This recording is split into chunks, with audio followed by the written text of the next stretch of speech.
I'd like to welcome you to the Monday version of Thought for the Day. It's good to be together. Hard to believe that it won't be long, it'll be 2 years since we started these thoughts. Oh my gosh. And you must be getting tired of my voice by now. I was thinking about Mondays, some people say, well, Don, don't ministers always take Monday off? And I say, next to Sunday, Monday's kind of my favorite day because you walk in the door early in the morning and it's kind of cluttered. There's stuff laying all over the place. The place looks used. And you spend part of Monday just kind of putting things back together, and which is kind of fun. It's just little chores to kind of bring order out of chaos. And so Mondays are good. Mondays are good. And it's always good to be with you. Thinking a lot about giving. We had our annual meeting yesterday, and we talked mainly about money. So we have a budget, and we want to make sure we're on solid ground financially for the next year. And I have a couple buddies that don't go to church very much, and I had a little conversation with one of them just about 10 days ago, and he was saying, Don, I really don't go to church much, and I kind of like going to your church once in a while, but I don't like giving money to the church. I like when you have the love bucket, and it's for a cause, for somebody in need. That's where I want my money to go. And I said, well, that's well and good. The love bucket's important, but I said, we had that budget meeting, and it had all the stuff that we spend money on. And I said, if it wasn't for the church, if it wasn't for this brick and mortar, if it wasn't for this place, the love bucket wouldn't be there. And I looked at all the numbers in the budget, and I realized almost all that money is really outreach. Because the reason we're here is to reach out to those of you who come, but also to reach out to people who are strangers. And that's why we pay our bills. And that's why we mop the floor. That's why we make sure the furnaces are working. This brick and mortar place, the reason we're here is to give and to make a difference. And as I get older, and boy, I'm getting older, I realize that there's no better feeling in the world than to be able to give unto somebody else. There's no better feeling than to take whatever time we have, whatever our calling is, whatever job we have, to just do a little something to make somebody else's life better.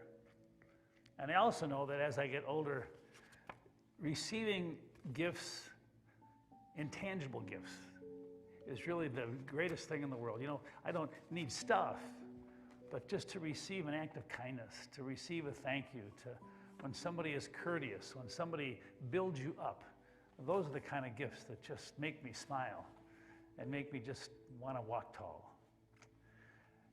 I'm sure that all of you know somebody who probably gives at the expense of themselves.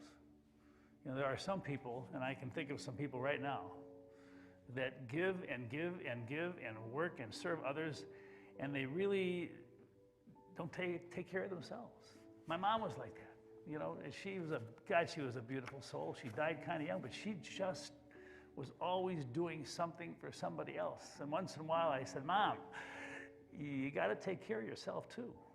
And, you know, she died at a young age. And that leads me to the words for today, because this week we're going to talk about passing the torch. Passing the torch unto others, and sometimes people pass the torch unto us. And here's what a guy named Ben Sweetland says. He says, we cannot hold a torch to light another's path without brightening our own. I thought about that. You know, I think most of us enjoy giving. I think it's the best feeling in the world. But we also have to take care of ourselves. Because if I don't feel good about myself, if I don't take care of myself, then I really can't share much unto others. And so yes, we are called to light another person's path. But we also have to brighten our own path. We have to feel good about who we are. And that is a gift that God gives to each one of us. That each one of us is special. That each one of us has a place. That each one of us has purpose. And sometimes we can lose sight of that purpose. Sometimes maybe our sense of self-esteem can be put on hold. Maybe sometimes we doubt ourselves. And that's when we need to step back and rediscover that each one of us is unique and special in God's eyes. You know, I was thinking a lot about my dad. He, and unlike my mom, my dad was a giver, but he also took really good care of himself and was very quiet about it. And I remember my dad taught me that, you know, enough is enough. And every Saturday night he would sit at a card table and we would watch Perry Mason on TV. And he would be paying bills. And every once in a while he'd have his hand like that. And I said, uh-oh, maybe we don't have enough money. And I was always trying to figure out how much money my dad made. And I said, Dad, how much money do you make? And he would just lift up his head and look at me and say, enough. And I think about that. That my life is not about how much.